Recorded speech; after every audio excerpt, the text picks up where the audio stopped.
विश्वनाथ तुम्ही विश्वनाथ गबगरला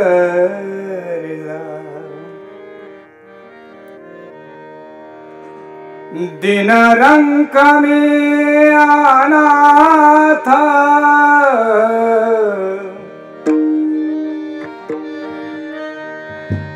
पाया कृपा कराल ते थोडी पाया पडिलो बाराडी काय उणे तुम्हा बासी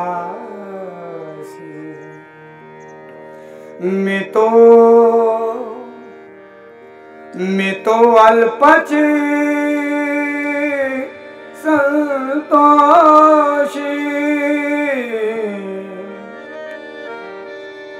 कृपा कराल ते थोडी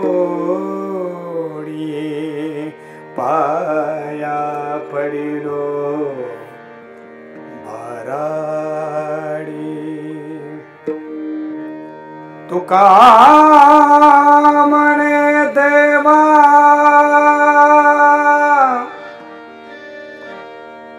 काही भातुके पाठवा कृपा कराल ते थोडी पाया पडिलो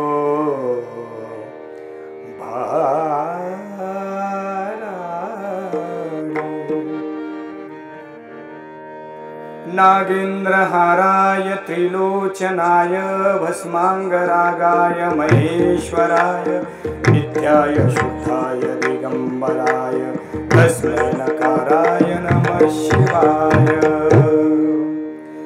यस्यांके च विभाति बुधरसुता देवापगामस्तके भाले बाल विदुर्गले च गरलं यस्यो रसे व्यालराट सोयं भूति विभूषण सर्वाधिप सर्वधा शर्वः सर्वगतः शिवः शशिनभः श्रीशंकर पातु मां महायोगपीठे तटे भीमरथ्यां वरं पुण्डरीकाय दातुं मुनीन्द्रैः समागत्य तिष्ठन् तमानन्दकन्दं परब्रह्मलिङ्गं भजे पाण्डुरङ्गम् कलावज्ञजीवो दरार्थावतारम्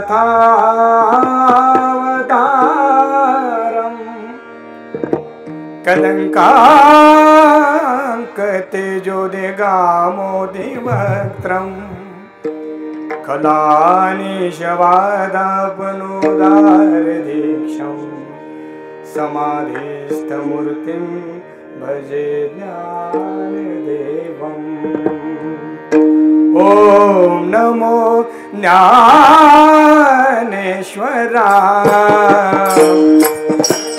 ॐ नमो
करुणा करा दयाळा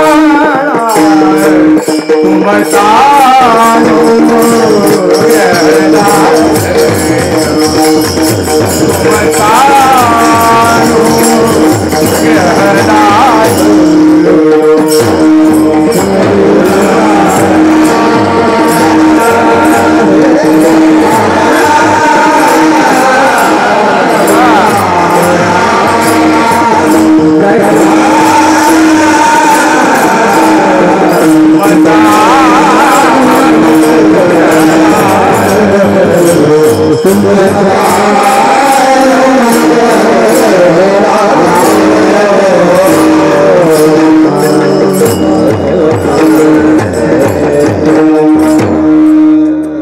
मस्तक हे पायावरी या वारकरी संतांच्या श्री संतांची माथा चरणावरी साष्टांग हे करी दंडवत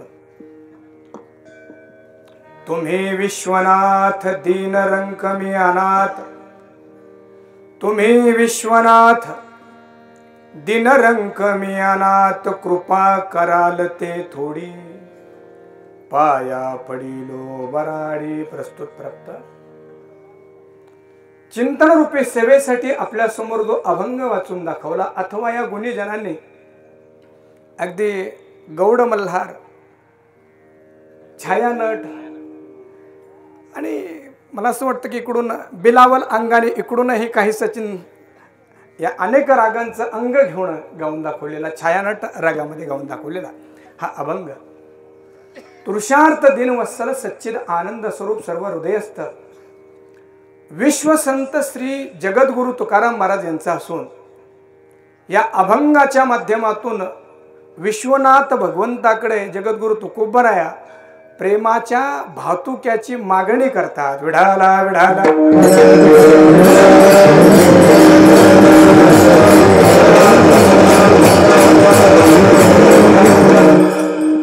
देवादिदेव महादेव संत सम्राट ज्ञानेश्वर महाराज वैराग्य राग रसिक तुकोबराया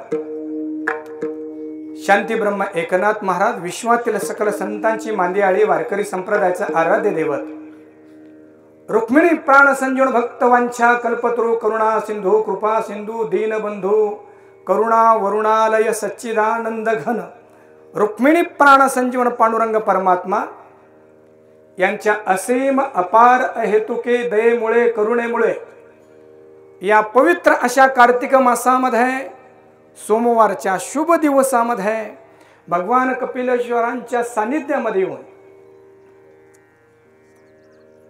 पायी तीर्थयात्रेच्या माध्यमातून जो महाशिवाभिषेक झाला नावच त्याला दिलंय आपण महाशिवाभिषेक अशा या शिवाभिषेकाच्या पूर्णाहुतीच्या निमित्ताने एक दिवसीय आयोजित केलेला कीर्तन महोत्सव आणि त्या निमित्ताने भगवंताचं चिंतन करण्यासाठी आणि जाननी हा साधना पथ चाललाय त्या पायांचं कौतुक करण्यासाठी आपण सगळेजण उपस्थित झालेलो आहोत विढाला विढाला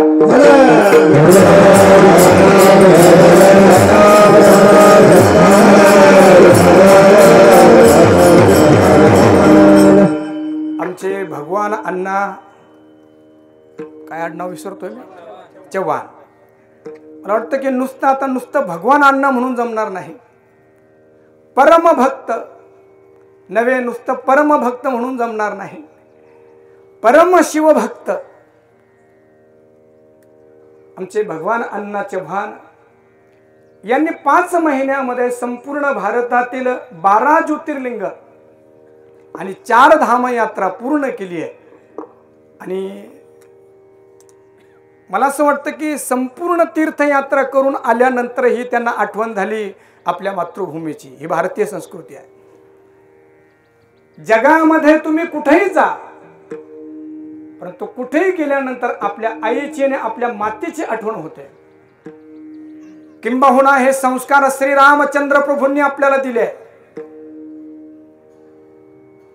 दुष्ट त्या रावणाचा वध झाल्यानंतर लक्ष्मणजी म्हटले होते की थांबा ना आता इथंच लंका सोन्याची आहे तेव्हा रामचंद्र प्रभूंचे शब्द निघाले होते, अपि स्वर्णमयी लंका नमे लक्ष्मण रोचते. पुढे आहे का?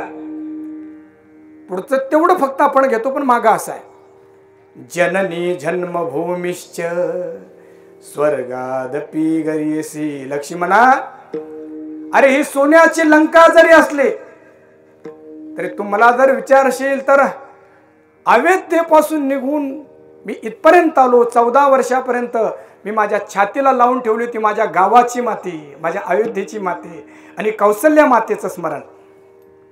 तसं भगवानराव सगळ्या भारत देशामध्ये फिरून आलेत आणि शिवांचा अभिषेक करत करत करत महाअभिषेक करण्यासाठी आलेत कपिलेश्वरांच्या द्वारामध्ये.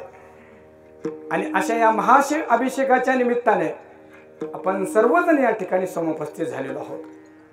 कशा भाषेत बोलावं?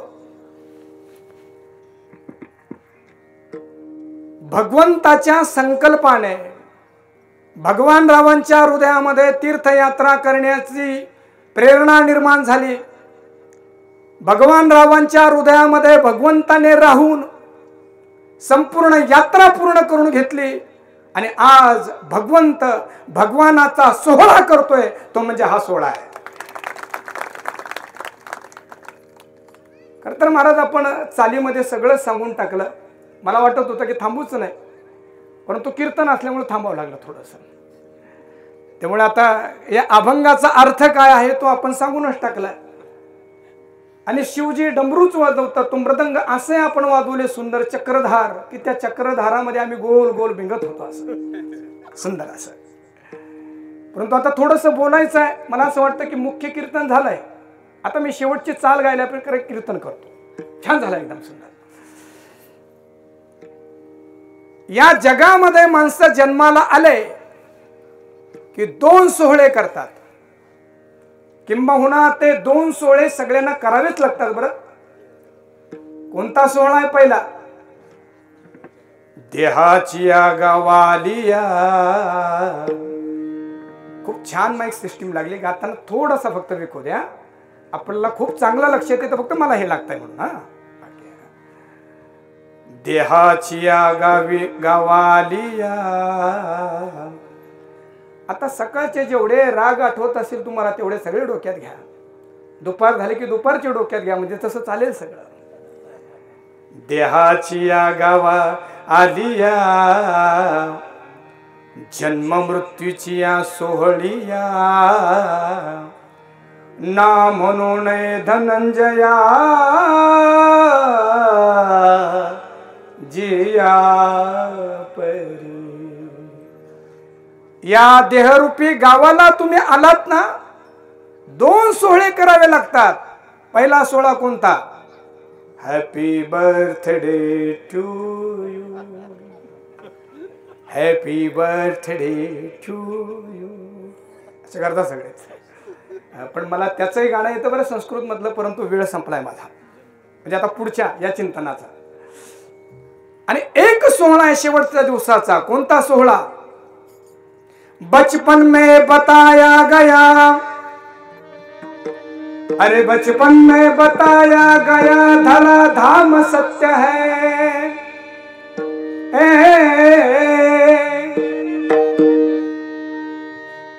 बचपन में बताया गया धरा धाम सत्य है, जवानी में बताया गया अर्थ काम सत्य है. मी अर्थ सांगणार नाही, सूत्र घरी घेऊन जा. बचपन में बताया गया अर्थ काम सत्य है, जवानी में बताया गया अर्थ काम सत्य है. जब पिंजड़े का पंछी पिंजड़े से उड़ गया, तब बताया गया राम नाम सत्य है. वा वा, खूप चांगलं करताय. आपल्याला फक्त टाळ्या वाजवताना त्याच्यामध्ये थोडासा दम असू द्या, कारण टाळ्या वाजवण्यासाठी जसे हात मोकळे लागतात तसं मन सुद्धा मोकळं लागतं. बरं, या जगामध्ये सगळ्यात अवघड गोष्ट आहे दुसऱ्याच्या सुखाने सुखी होणं. दुःखाने दुःखी होण्यासाठी तेवढीशी अक्कल लागत नाही. एक रडायला लागली की माहिती नसली तरी दुसरी दुसऱ्याच्या गळीत पडून रडते. का रडते मला नाही माहिती, मला ही रडते म्हणून रडते. पण तो दुसऱ्याच्या आनंदाने आनंदी होण्यासाठी निरोगी मन असावं लागतं, लक्षात ठेवा. म्हणून त्या निरोगी मनाचा आपण मला वाटतं दाखला द्या. विठाला विठाला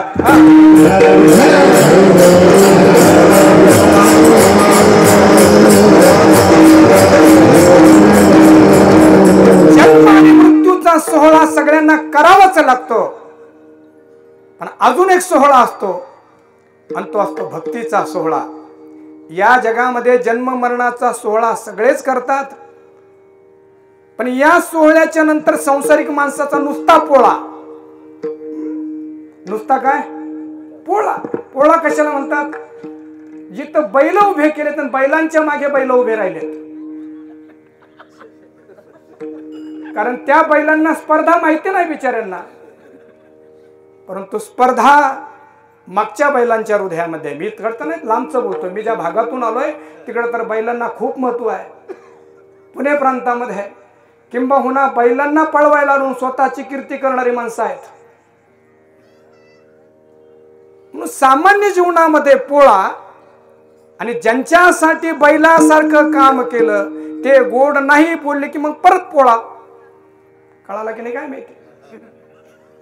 एकदा स्पर्धेचा पोळा आणि नंतर ह्या सगळ्यांनी स्वीकारलं नाही की मग परत काही खरं नाही संसारामध्ये. परत पोळा, परत पोळा म्हणजे परत आग. म्हणून संसारी जीवनामध्ये फक्त पोळा आणि भगवंताच्या मार्गाने जो लागला त्याचा सोहळा. विठाला विठाला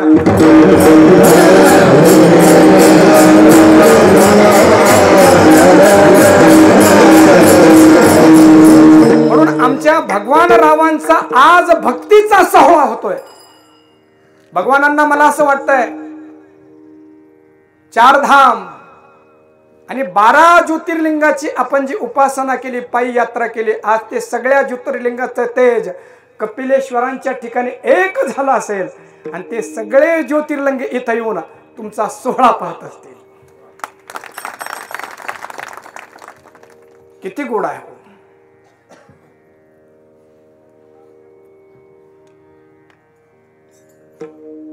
या जगामध्ये सगळ्यांनीच आपल्याला आपलं म्हणावं असं जर वाटत असेल, एक सूत्र आहे त्याचं, संपूर्ण जगाने माझ्यावर प्रेम करावं असं जर वाटत असेल तर त्याचं रहस्य काय आहे? तर त्याचं एकच रहस्य आहे, मनुष्य देवाशी जोडला गेला. आता सगळे शब्द प्यायचे भगवानराव, हे कीर्तन मुख्य तुमच्यासाठी आहे, मुख्य यजमान आपण आहात. देवाशी नातं आपण जोडलं की या जगातले सगळेच माणसं प्रेम करायला लागतात. जगाशी नातं जोडलं की द्वेष निर्माण होतो. फिलॉसॉफी आहे, किंबहुना महाराष्ट्राला फिलॉसॉफी ऐकण्याची सवय राहिली नाही हल्ली. कीर्तनामध्ये ही तमाशाची आमची भूक भागेल का याचा प्रयत्न चालू आहे. पण जे कीर्तन करताय त्यांना करू द्या, थोडस प्रार्थना आहे. जगाशी संबंध जोडला की राग द्वेष निर्माण होतात आणि देवाशी संबंध जोडला की सगळं जग सोयरं होतं. देव सखा जरी शब्द आहे का तुकाराम महाराजांचे? स्वामी जी आप समझ पा रहे हैं? जी समझ पा रहे हैं.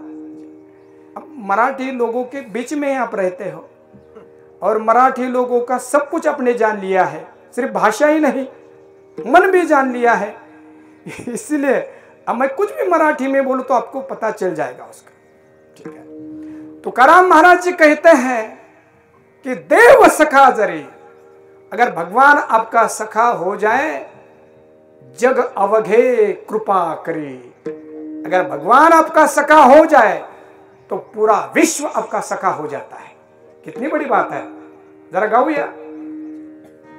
देवासाठी झाले ब्रह्मांड सोयरे, देवासाठी झाले ब्रह्मांड सोयरे.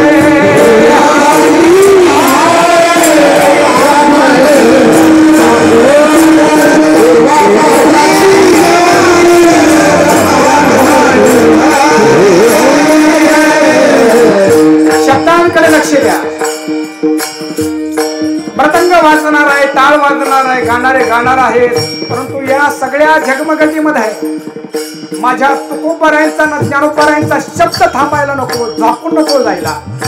या शब्दांसाठी हे सगळं आहे. नाहीतर या सगळ्या झगमगाटीनं ज्ञानोबा तुकोबरायांचे शब्द झाकले गेले तर हा उद्देश सफळ होणार नाही. शब्द ऐका. जगद्गुरु तुकोबरायांची कीर्ती जेव्हा दिगदिगंतरामध्ये झाली तेव्हा महाराजांना भेटण्यासाठी सगळ्या भारतातून लोक यायला लागले. तुकाराम महाराजांची बायको थोडी जहाल होती. महाराजांच्या भाषेमध्ये बरे झाले देवा बाईला कर्कशा, जरा कर्कशा होते. लोक भेटायला यायला लागल्यानंतर जिजाऊ म्हणायचे आमचा नवरा हे रिकाम टेकडा आणि तुम्ही हे रिकाम टेकडे कशाला येतात. या तुकाराम महाराजांचे शब्द आवले आजच्या भाषेमध्ये बेबी.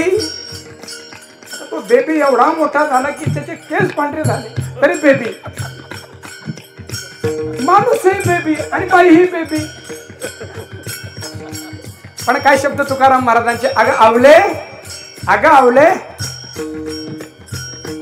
देवासाठी झाले ब्रह्मांड सोय रे. अगं वेडे आमच्या घरामध्ये देवाला आणि त्या देवामुळे हे सगळं ब्रह्मांड सोयरे झालं आपल्याला. बनीचा घर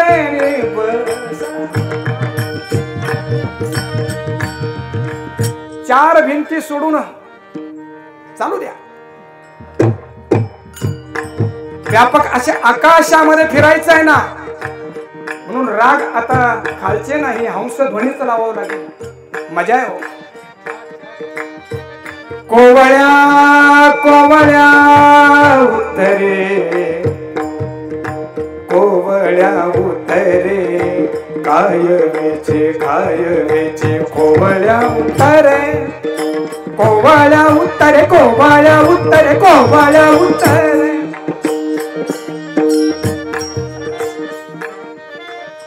देवासाठी झाले ब्रह्मांड सोय रे. अगं आवले देव आले म्हणून आपल्या घरी सगळे आलेत. म्हणून भगवानराव आपल्याला भेटण्यासाठी आपल्या नात्याचे गोत्याचे प्रेमाचे मित्र सखे सोयरे आलेत. पण कुणामुळे आलेत? देवामुळे आलेत. अजून एक ऐका. जगातले सोयरे धायरेदार आलेच, परंतु ज्यांनी जीवनामध्येच समाजाचा नाही आपल्या देहाचा सुद्धा संबंध तोडून टाकला आणि त्याला म्हणतात संन्यास. वृत्तेह संन्यास. संन्यास, संन्यास म्हणजे काय? ज्याने फक्त जगाचा संबंध तोडला नाही तर आपल्या शरीराचाही संबंध तोडला.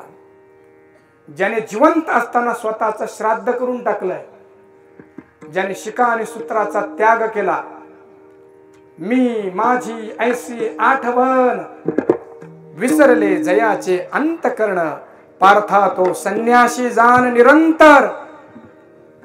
सोयरे धैर्य तर भेटायला आलेच, पण ज्यांनी जगाशी संबंध तोडून टाकला असे संन्याशी सुद्धा आपले सोहळा पाहायला आलेत. हे फक्त देवामुळे. आदरणीय परमपूज्य परमहंस परिव्राजकाचार्य श्री विद्या श्री वामदेवजी तीर्थ स्वामीजी महाराज, की ज्यांच्या जीवनाचं नाव आहे गोसेवा, फक्त गोसेवा, अशा आदरणीय स्वामीजींचं आगमन या ठिकाणी झालंय आणि खऱ्या अर्थाने या कार्यक्रमाला मांगल्य प्राप्त झालंय. त्याचबरोबर वेगवेगळ्या क्षेत्रातील, सामाजिक क्षेत्रातील असेल, राजकीय क्षेत्रातील असेल, आध्यात्मिक क्षेत्रातील असेल, व्यवहारातील वेगवेगळ्या स्तरातील सगळेच मंडळी या ठिकाणी उपस्थित आहेत. आदरणीय महाराजांचं नाव मी विसरतोय. खरं तर मला असं वाटतं की इथं बसलेले आता सगळेच महाराज आहे, कुठल्या महाराजांचं नाव घ्यावं? तुकाराम महाराजांच्या, ज्ञानेश्वर महाराजांच्या नावामध्ये सगळेच महाराज घेऊया आपण. म्हणून इथं उभे असलेले सगळेच वैष्णवजन, एकाचं नाव जर मी घेतलं तर बाकीचे तसेच राहून जातील. आपल्या सगळ्यांच्या चरणाशी मी वंदन करतो. इकडे असलेले ज्येष्ठ श्रेष्ठ ज्ञानश्रेष्ठ, ज्यांनी वारकरी संप्रदायासाठी आपलं जीवन खपवलं, आपलं जीवन याचा धरीण अभिमान करीन आपुले जतन. असं ज्यांनी आपलं जीवन समर्पित केलं असे हे सगळे महापुरुष. जय विजयाप्रमाणे जय विजय मी शापाच्या अगोदरचे नाही, शापाच्या नंतरचे म्हणतो. असे हे जय विजयाप्रमाणे. कथा माहिती आहे ना तुम्हाला? बरं, नाही ती माहिती मग भेटून सांगेन मी परत आपल्याला, अन्यथा मानू नका. असे जय विजयाप्रमाणे इंद्रो वादिन मृदंगम असं म्हटले. इंद्र खूप सुंदर मृदंग वाजवत होते. असे इंद्राप्रमाणे असलेले दोन मृदंगाचार्य. पडतं नाव ऋषिकेशच आहे आपलं, यांचं ऋषिकेश, आपलं समाधान. मनुष्य ऋषिकेश झाला की त्याला समाधान होतं. याचा अर्थ आहे बरं. ऋषिकेश म्हणजे काय? ऋषिकेश म्हणजे ज्याचे मोठे मोठे केस असं नाही बरं. ऋषिक म्हणजे इंद्रिय. ज्याने इंद्रिय आपल्या ताब्यामध्ये घेतलं त्याचं नाव ऋषिकेश.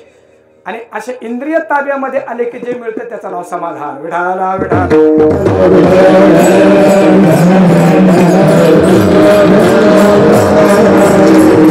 काय नाव आहे?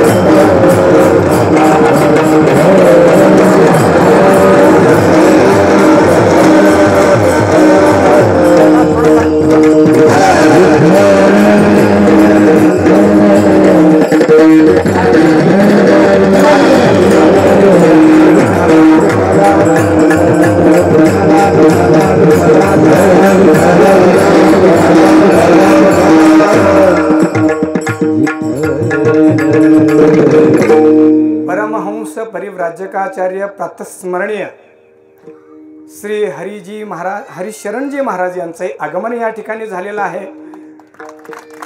श्री हरिशरण गिरीजी महाराज या नावांना अतिशय महत्त्व आहे बरं.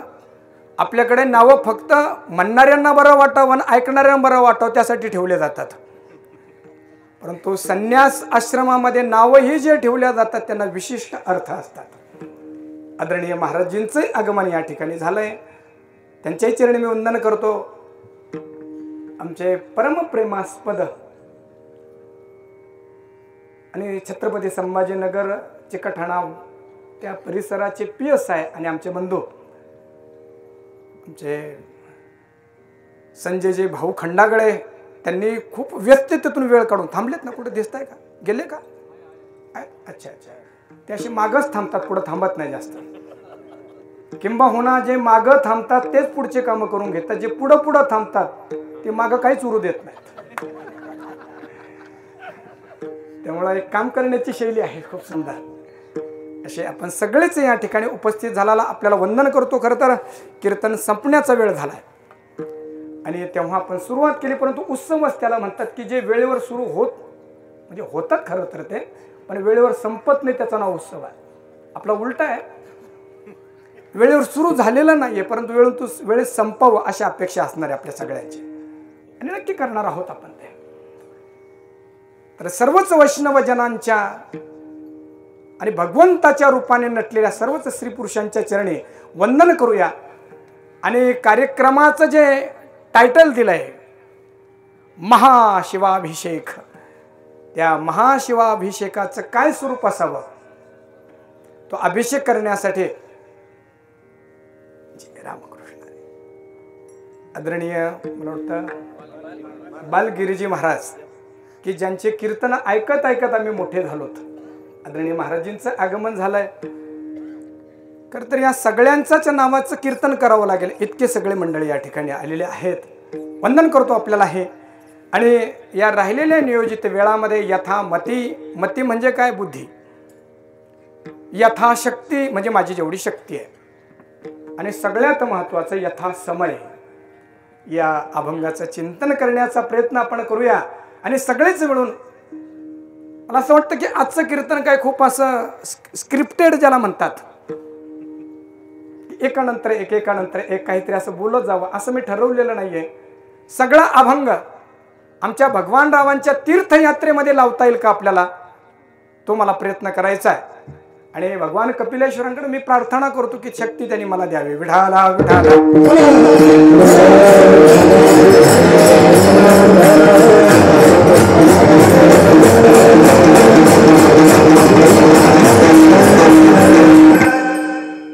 5-5.5 महिन्यामध्ये आदरणीय आमचे भगवान अण्णा यांनी संपूर्ण भारतामध्ये फिरून 12 ज्योतिर्लिंग आणि 4 धामाची यात्रा केली. मी त्यांची आळंदीला आल्यानंतर मुलाखत घेतली आणि त्या मुलाखतीखाली शब्द टाकले होते, टायटल आकाश पाहिलेला माणूस. खाली टाकलं होतं आकाश पाहिलेला माणूस. का बरं? कारण बरेच माणसं आपल्या आयुष्यामध्ये घर आणि मळाच पाहतात आणि मळा पाहत असताना वर नाही पाहत, खालीच पाहतात. म्हणून ज्याने संपूर्ण आकाश पाहिलं, महाराजांच्या भाषेमध्ये जर बोलायचं जरा द्यास्वर. बालगिरीजी महाराज माझ्या बाजूलाच तुम्ही आणून बसवलेत, त्याच्यामुळे गायला पाहिजे, नाहीतर अपमान होईल माझाही. वृक्षवल्ली आम्हा सोयरे वनचरे. आता सगळं आठवा. जेव्हा एकांतामध्ये तुम्ही असाल, हिमालयाच्या त्या पर्वतरांगा असतील आणि सानिध्य गंगा मैयाचं असेल आणि हिमालयामध्ये पक्षी सुद्धा चिवचिव करत असेल, त्या भावामध्ये परत जा.